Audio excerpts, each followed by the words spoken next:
Hello বন্ধুরা, মৈনাক চলে এলাম নতুন একটা ভিডিওতে। আজকে এই ভিডিওতে রিভিউ করব চরকির এই বছরের প্রথম কন্টেন্ট আতকা, যার পরিচালক হচ্ছেন আরাফাত মহসিন নিধি। তিনি একজন মিউজিক ডিরেক্টর আমরা বলতে পারি, কিন্তু তিনি এই ওয়েব সিরিজটা ডিরেক্ট করেছেন আরাফাত মহসিন নিধি। এই সিরিজের আমরা মূল চরিত্রে দেখতে পাচ্ছি আরজ খান, সুনেহরা বিনতে কামাল, মৌসুমী নাগ, সুমন আনোয়ার সহ আরও অনেকে। এছাড়াও একটা গুরুত্বপূর্ণ চরিত্রে কিন্তু রয়েছে সোহেল মণ্ডল। কেমন লাগলো এই কাজটার ভালো দিক খারাপ দিক নিয়ে যদি আলোচনা করি, প্রথমে দেখো আতকা এই শব্দটা সম্পর্কে যদি আমরা জানি, আতকা শব্দের অর্থ হলো হঠাৎ বা আচমকা বা এমন কিছু অপ্রত্যাশিত ঘটনা যেটা আমাদের দৈনন্দিন জীবনে ঘটে উঠছে, বা আতঙ্ক থেকে আতকা শব্দটা এসেছে। তাই এটার গল্প সম্পর্কে যদি ছোট্ট করে বলি, রহমান পরিবারের গল্প এটা দেখানো হচ্ছে। রহমান পরিবারের একমাত্র নাতি হচ্ছে এখানে ফায়েজ রহমান। এবার তার স্বপ্ন হচ্ছে লন্ডন থেকে এসে সে একটা সেলুন খুলবে, কিন্তু তার বংশে কেউ চাইছে না সে সেলুন খুলুক, কারণ এটা তার পরিবারের জন্য একটা অসম্মানের কাজ হবে এবং তারা চাইছে তাকে লন্ডনে আবার পাঠিয়ে সে লন্ডনেই চাকরি করুক। এবার সে কি ফাইনালি সেলুন খুলতে পারছে এবং তার জীবনে কি কি এমন ঘটনা ঘটছে, বা রহমান পরিবারে এমন কি কি ঘটনা ঘটছে, এর থেকে যাবতীয় জানতে গেলে তোমাদেরকে চরকিতে 5 এপিসোডের এই সিরিজটা দেখে নিতে হবে।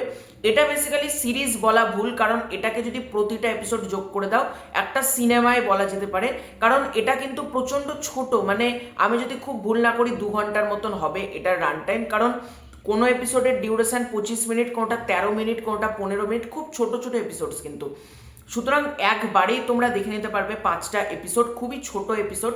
এবং প্রথম পজিটিভ দিকে যদি এটার আসি, প্রথম পজিটিভ দিক হলো এটার আইডিয়াটা, এটার যে গল্প, এটার যে কনসেপ্ট, এখানে হরর এলিমেন্টটাকে যেভাবে ঢোকানো হয়েছে সেটা কিন্তু ডেফিনেটলি ভালো। এবং গল্পটা ইটসেলফ এতটা সুন্দর, আমি স্পয়লার বেশি কিছু দেবো না, তবে এটুকু বলতে পারি তোমরা যখন পুরো সিরিজটা দেখবে তোমাদের কিন্তু খুব ভালো লাগবে এর গল্পটা।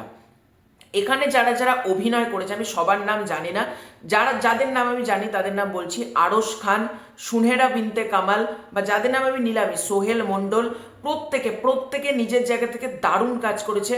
এখানে একটা ইম্পর্টেন্ট চরিত্র বা ক্যামিও চরিত্রে আমরা দেখতে পাই সুমন আনোয়ারকে, এবং সুমন আনোয়ারের যেভাবে এন্ট্রি করানো হয়, যেভাবে কমিকভাবে ও যেভাবে সিগারেট ধরার মানে নিয়ে আসে, তারপর একেবারে মাথায় ছোট, সে সিগারেটে আগুন জ্বালাতে পারছে না, তাকে কোলে নিয়ে মুখে যেভাবে সিগারেটটা ধরায়, ওইটা দারুণ লাগে। এবং সুমন আনোয়ারের মানে ওই সিনটা আমার দারুণ লেগেছে। সুমন আনোয়ার একটা ছোট্ট গেস্ট অ্যাপিয়ারেন্সে রয়েছে এই কাজটাতে। এছাড়া সাপোর্টিং যারা যারা কাস্টিং রয়েছে প্রত্যেকে ভালো। ছবির গানটা, ছবিতে 2-3টে গান রয়েছে, বিশেষ করে আতকার যেটা টাইটেল ট্র্যাক সেটা, বা একটা রোম্যান্টিক গান রয়েছে সুনেহরা বিনতে কামাল এবং আরজ খান, এই দুজনের মধ্যে একটা রোম্যান্টিক গান রাখা হয়েছে সেটা। এবং যখন সিরিজটা এন্ড হচ্ছে সেই এন্ড নোটে একটা গান বাজে, সেই গানটা, প্রতিটা গান প্রচণ্ড সুন্দর। বিশেষ করে আতকার যেটা টাইটেল ট্র্যাক আমার দারুণ লেগেছে, খুব খুব ভালো গানটা। এই সিরিজে ব্যাকগ্রাউন্ড মিউজিকের কাজ, এই সিরিজে কিন্তু ব্যাকগ্রাউন্ড মিউজিকের কাজ দারুণ।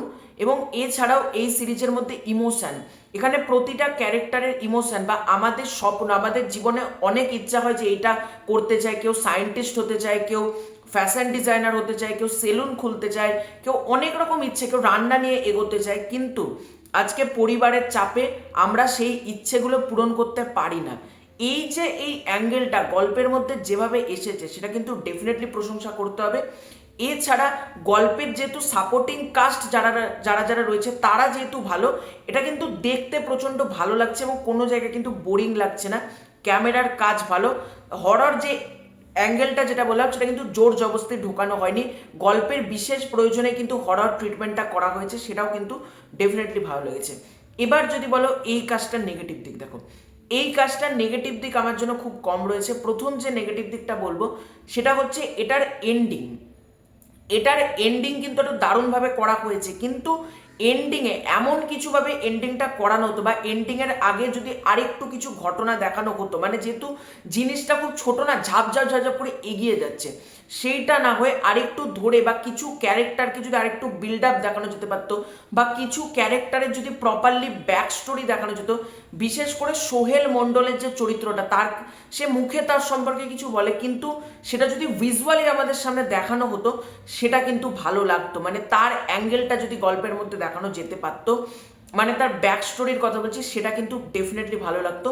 এছাড়াও কিছু কিছু ক্যারেক্টার গল্পের মধ্যে যারা যারা রয়েছে তাদের না গল্পের সেই একটা মানে গল্পে ইম্পর্টেন্ট রয়েছে এরকম কিন্তু না, মানে গল্পে পরিবার, রহমান পরিবার একটা পরিবারের চরিত্র দরকার বলে জাস্ট দিয়ে দেওয়া হয়েছে, কিন্তু সেই ক্যারেক্টারগুলোকেও যদি আরেকটু ধরে ধরে এস্টাবলিশ করা যেত সেটা ভালো হতো। যেহেতু এটা সিরিজ, এটা কিন্তু আমি অনেক সিরিজের ক্ষেত্রে বলি 7টা এপিসোড 6টা ডিজার্ভ করে, 5টা ডিজার্ভ করে, এটা আমি বলি, কিন্তু এটা কিন্তু 7টা কি 6টা এপিসোড কিন্তু ডিজার্ভ করে এবং শেষে এটাকে একটা এন্ড করানো হয়েছে যে এটার পরবর্তীতে একটা সিজন আসবে, এরকমভাবেই এন্ড নোট করা হয়েছে, অর্থাৎ আতকা সিজন 2 হয়তো আসবে।